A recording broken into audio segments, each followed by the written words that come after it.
porque utiliza la tecnología, ¿vale? Utiliza la tecnología, y no solamente la tecnología, o sea, no solamente la tecnología en el sentido de que llevas un móvil y puede ser localizado y tienes que hacer todas las gestiones a través de digital y demás, sino que incluso se trata de meterse dentro del cuerpo humano, ¿vale? Convertirlo en un transhumano que es controlable a distancia, es decir, en una especie de híbrido humano-robot. Y ese es el programa. Digamos que hay una pirámide, hay toda una jerarquía que evidentemente, como todas las jerarquías, no es ni totalmente limpia, ni cada nivel es totalmente homogéneo, ¿vale? Hay también sus rivalidades y sus historias, ¿no? Pero básicamente están los estados, nación, quedan como protectorados, quedan como zonas administrativas, de hecho ya no tienen gobierno, o sea, no tienen programa de gobierno propio, ¿vale? Encima de ellos están las estructuras supranacionales, que tienen que ver con Foro de Davos, Foro Económico Mundial, tienen que ver con la ONU, tienen que ver con Bilderberg, o sea, una serie, digamos, de estructuras intermedias, ¿eh? Y por encima están las tecnológicas y por encima están las megafinancieras, es decir, no los bancos, las tecnológicas y los bancos, los grandes bancos están más o menos al mismo nivel, incluso pueden rivalizar, porque las tecnológicas se quieren hacer bancos y los bancos tal, entonces ahí puede haber su rivalidad, pero encima están las megafinancieras. ¿Qué son las megafinancieras? Los grandísimos fondos de inversión, como BlackRock, como State Street, como Fidelity incluso, como Vanguard, ¿vale? Entonces estos son unos pocos, media docena de fondos de inversión que son los dueños del mundo. Si vas a ver quién es el dueño de Euskaltel, o quién es el dueño de Iberdrola, o quién es el dueño de cualquiera de las IBEX españolas, de cualquier gran empresa en el mundo, son ellos los dueños, ¿vale? Con la característica que además el principal accionista de BlackRock es Vanguard. El principal accionista de Vanguard es BlackRock. En realidad es un grupo, que son todos los mismos, con diferentes marcas, y que evidentemente los propietarios están detrás. ¿Quiénes son? Pues los que han sido tradicionalmente las grandes, normalmente familias o grupos familiares de élites financieras, ¿no? A mí cuando era pequeño y quería algo que estaba fuera del alcance de mi familia, mi padre me decía, pero ¿tú te crees que somos Rothschilds? ¿Vale? Entonces yo pensaba que Rothschilds venía de derrochadores, pero Rothschilds viene de Rothschild, que es una familia que ya en el siglo XIX poseía la mitad de la riqueza del mundo, ¿vale? Y siguen ahí, evidentemente. De hecho acaban de establecer lo que llaman el Consejo del Capitalismo Inclusivo con el Vaticano, y están ahí los Rothschild, allí presentes en ese consejo, ¿no? Están los Rockefeller, están una serie de familias que evidentemente manejan una gran parte de la riqueza mundial. Y esa es la pirámide, ¿vale? Esa es la pirámide. El tema, la diferencia respecto al pasado, porque estos siempre han sido evidentemente desde hace incluso siglos élites que han manejado gran parte de la riqueza mundial. La gran diferencia ahora es que hay un asalto final con la ayuda de la tecnología, ¿vale? Entonces, claro, hay un salto cualitativo. Digamos que el margen de maniobra que va a quedar para la libertad personal es prácticamente nulo, es cero. Hoy tenemos con nosotros a Alfonso Longo, que es doctor ingeniero industrial, máster en dirección de empresas, trainer en programación y lingüística y consultor de cultura y estrategia. Hoy nos va a hablar del hogar de inicio. Gracias, Alfonso, por estar aquí. La verdad es que nos hace mucha falta, porque nos hace falta información, porque llevamos un año con esta tortura y lo que nos queda, me temo. Yo, desde mi sentir, lo que puedo decir es que sigo pensando y sigo sintiendo que estamos en una guerra, que tengo miedo y que espero que lo que nos cuentes, que sé, estoy segura que es súper interesante, pues por lo menos os haga estar mucho más informados. Así que gracias desde el corazón, Alfonso. Gracias. No sabría decirlo, ¿vale? Lo que sí es seguro es que hay una etapa reciente que viene después de la Segunda Guerra Mundial, ¿vale? Eso es seguro, con el establecimiento de las Naciones Unidas, que ya está concebido desde el inicio como un gobierno del mundo, ¿vale? ¿Hasta dónde va por detrás? Pues bueno, Sí, es una interesante pregunta, ¿eh? Yo creo que al menos hay indicios en la Revolución Francesa ya, del afán de un gobierno mundial, de perfeccionar al ser humano, de una serie de parámetros que ya de alguna manera están ahí. Es difícil, ¿no?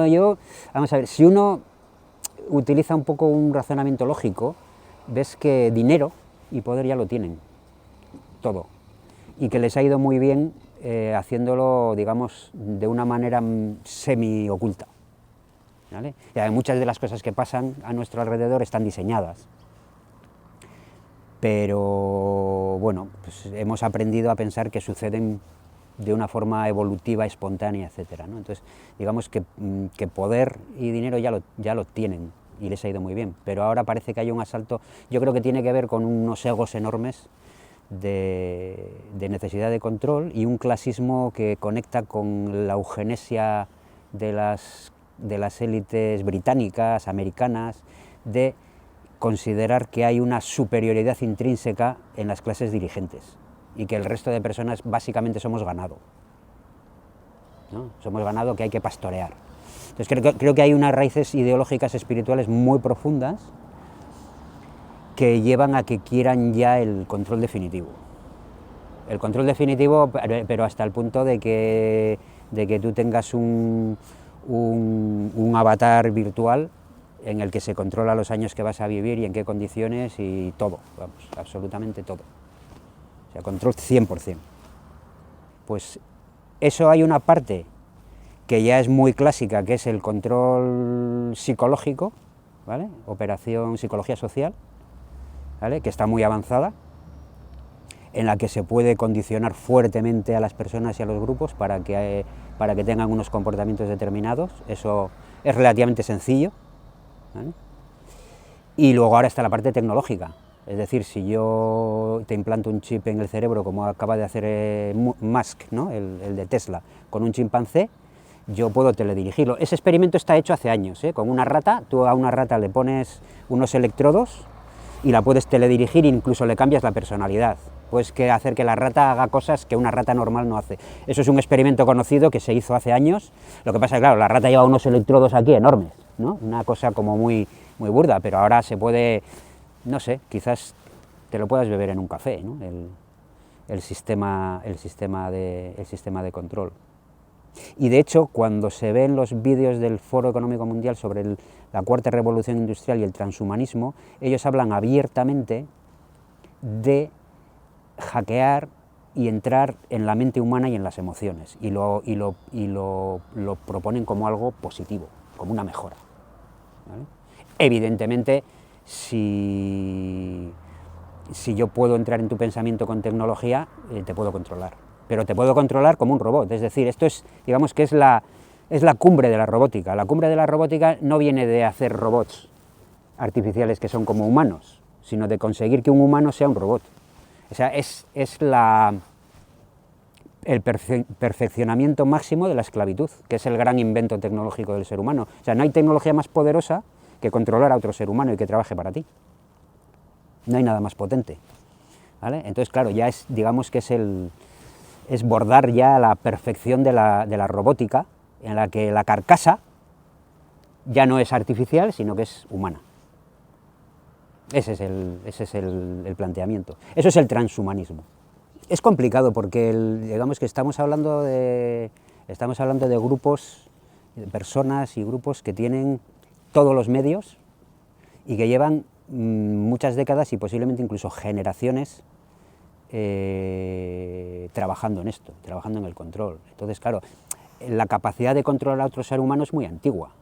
En Egipto, la gente se iba a construir una pirámide y lo hacían porque querían, no eran esclavos.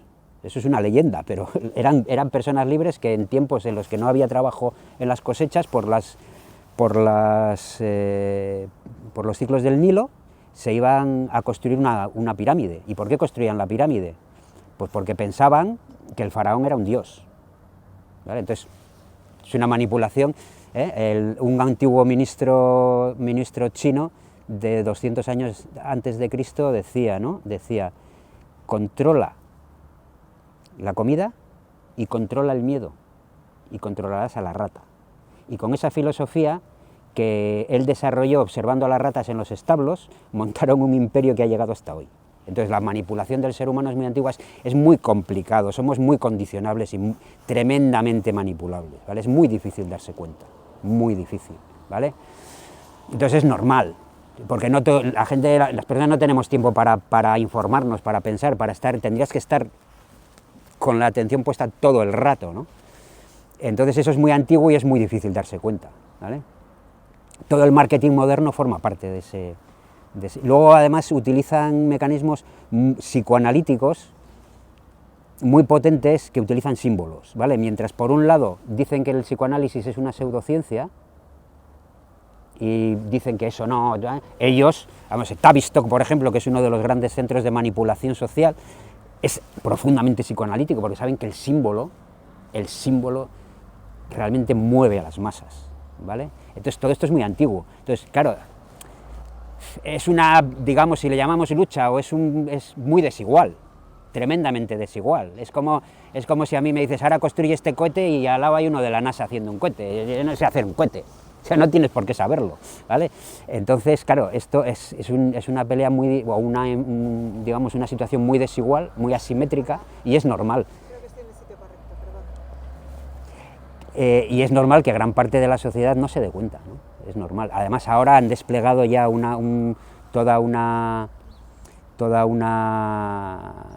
digamos, una estrategia enorme de censura y control de la información que hace que si no la buscas no encuentres la información. Si la buscas es relativamente fácil, porque aunque es en términos proporcionales poca la gente que está al tanto, en número absoluto es mucha gente.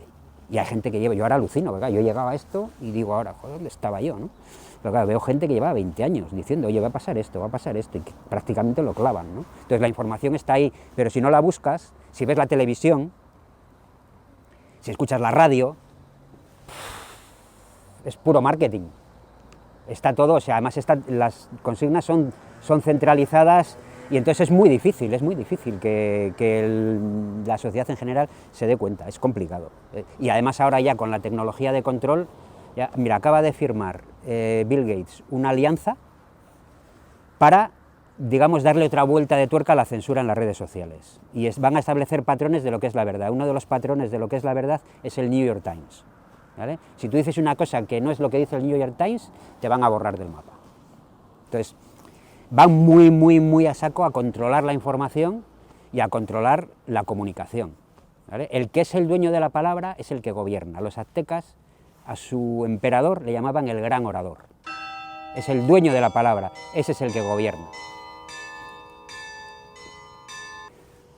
No sé, vamos a ver, esto es un proceso muy complejo.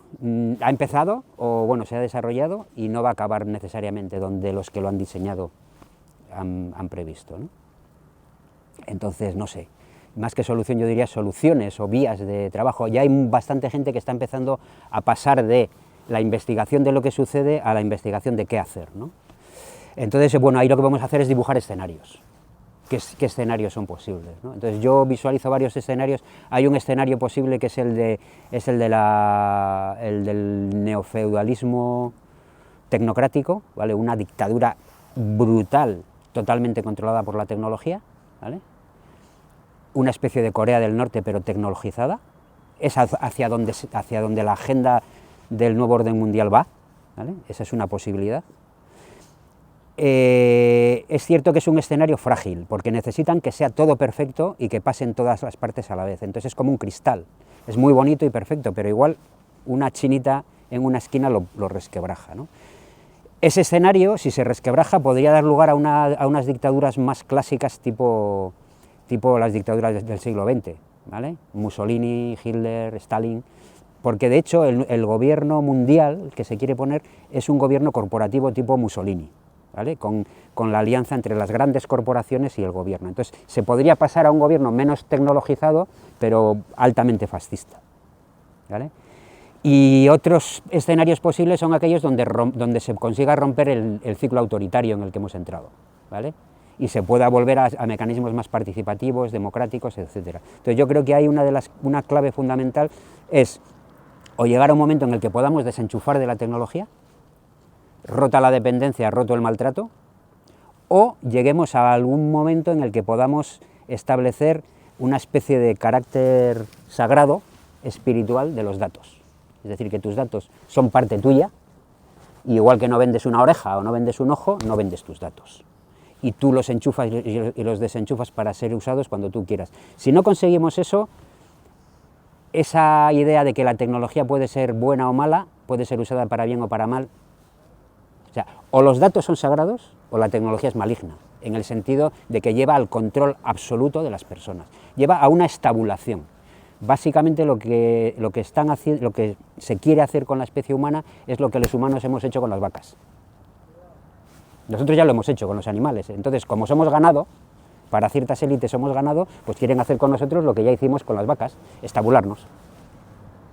Incluso Bill Gates tiene una patente, Microsoft tiene una patente que es la patente 606060, el 666 es el número de la bestia, del apocalipsis, ¿vale? Es el número del control, y tiene una patente que es 606060, que consiste en que un dispositivo convierte el movimiento de un ser humano en dinero, directamente, en criptomoneda.